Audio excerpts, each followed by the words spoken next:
Hello everyone and welcome back to the Football Insider Gaming channel. I'm Connor Bromley and today we are going to do a video about Tottenham Hotspur because Thomas Frank, the current Tottenham boss at time of recording, is struggling right now. They of course lost their last game in the Premier League against West Ham and there is a lot of discontent within the Tottenham fan base, and fair enough. So in this video we are going to sack Thomas Frank as manager, see who Football Manager puts in charge of Tottenham and simulate 3 years and see what happens. So if you enjoy the video, please leave a like, please subscribe to the channel as well, and let's dive into it.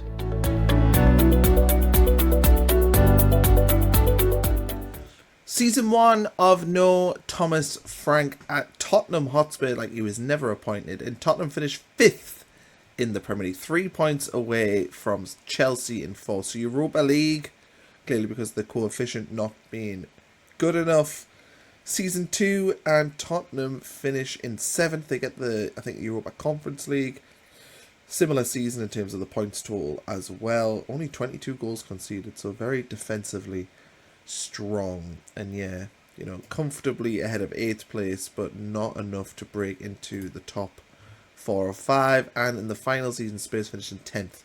Pretty disappointing and really struggling to score goals. 42 scored here, and I think every season they've scored in the 40s, but this time it's their defence letting them down. Okay, we'll have a look to see who the managers were in this time, but also look at the competition. So if we look at club history and also look at the managers here, so Thomas Frank was replaced by Oliver Glasner of Crystal Palace, and then they've recently brought in, and I won't try and pronounce this, but Sebastian Hornib, I think, maybe.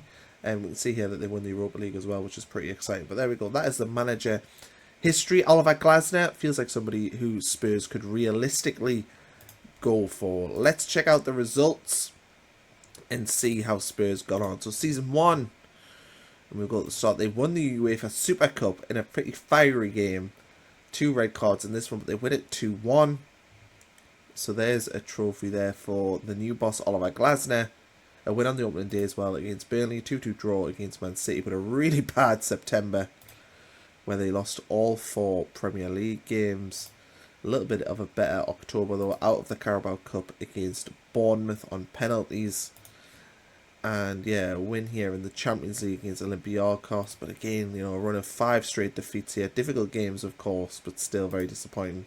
Defeat in the North London derby as well, and overall very inconsistent form, or consistently not really good enough so far. 3 draws in this busy period away from home against 10-man Newcastle, a win here 3-0 against Sunderland, but I think it's probably the biggest one we've seen so far, and a crucial win against Juventus here in the Champions League, which I think would be enough to get them through to the next round, which they go through against Napoli, 3-1 on aggregate. Out of the FA Cup at the 4th round stage against Chelsea, a win against Man United in the Premier League as well, away from home, which is always nice. Champions League, knocking out Liverpool, so 2-1 in the first leg at home, and then 2-0 away from home in the second leg, which is pretty good. And into the quarter-finals against Arsenal. Good, imagine if that happened in real life. 2-0 in the first leg, a 0-0 draw at home in the next one.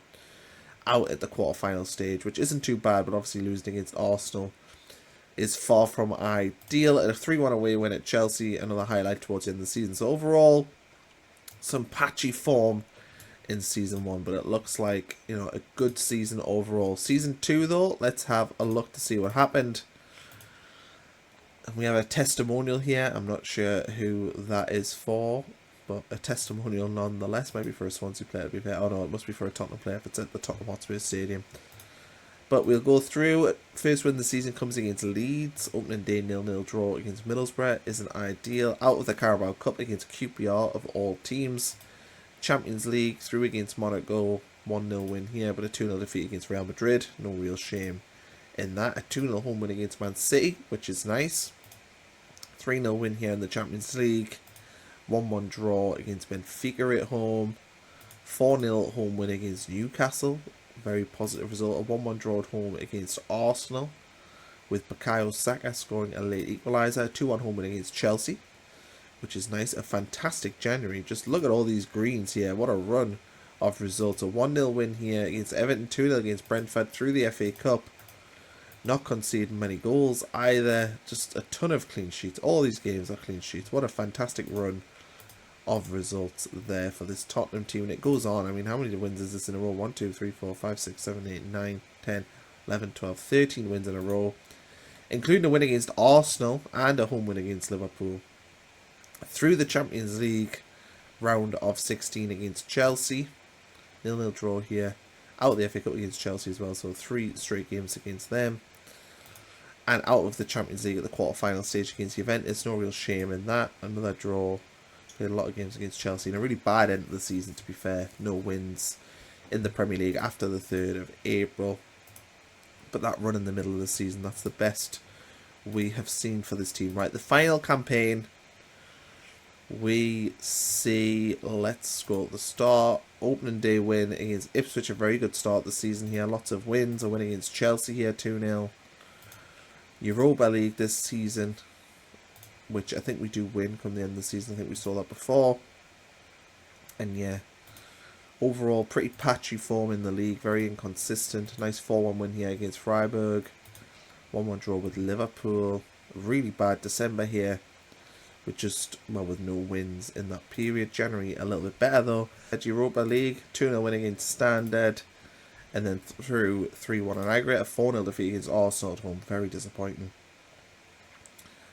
So we move into April, through against Villarreal in the quarterfinals of the UEFA Cup. Semi-finals, through against Bayer Leverkusen, 3-1 on aggregate, which is nice.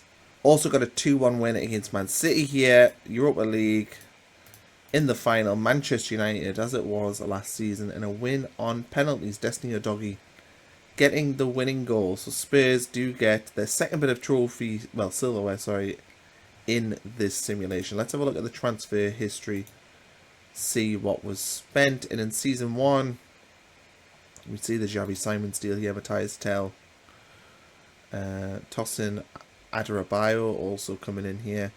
And in terms of outgoings, yeah, I mean, these are the ones that we knew in real life. So season 2, Aaron Ramsdale comes in for 30 million.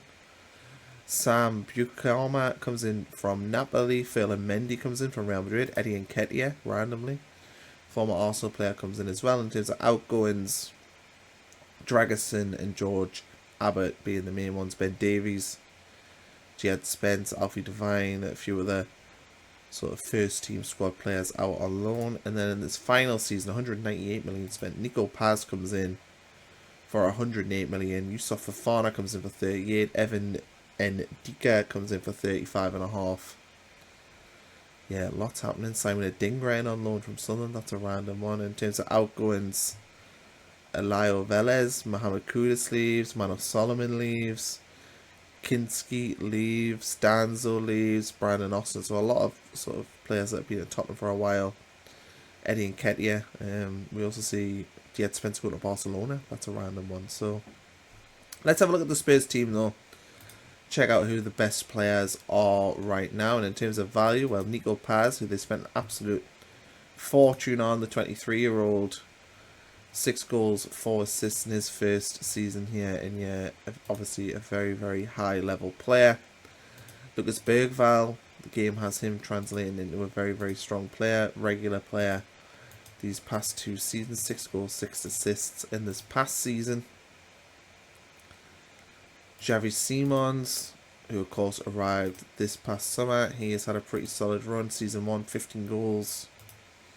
Season 2, 13. Season 3, yeah, 19 goal contributions there. So Xavi Simons is done very, very well. Christian Romero, who is currently transfer listed, 30 years old, but he is still here. Kulusevski still does 28. I feel like he's just been around forever. But yeah, Kulusevski's had a decent-ish run here. 13 goals, 12 assists this past season. So you can't knock that. Mickey van der Ven, big player, centre-back for Spurs, and yet still a big part of this team, playing a lot of football, as you would expect. Archie Gray, has he played a ton? No, it looks like he's been on the fringes of this Spurs team, unfortunately. And yeah, as we go through, Matthias Tell, has he played a lot of football? No, he has not. Very much a bit part player in this Tottenham team. So there we go. I don't think there's anyone else particularly to look at. What about James Maddison? And it looks like he again has been a fringe player. And I think is heading out of contract judging by his value. So there we go. Thanks for watching, everyone. If you enjoyed the simulation, please leave a like. Please also subscribe to the channel if you want to see more videos like this. And we'll catch you again for another video.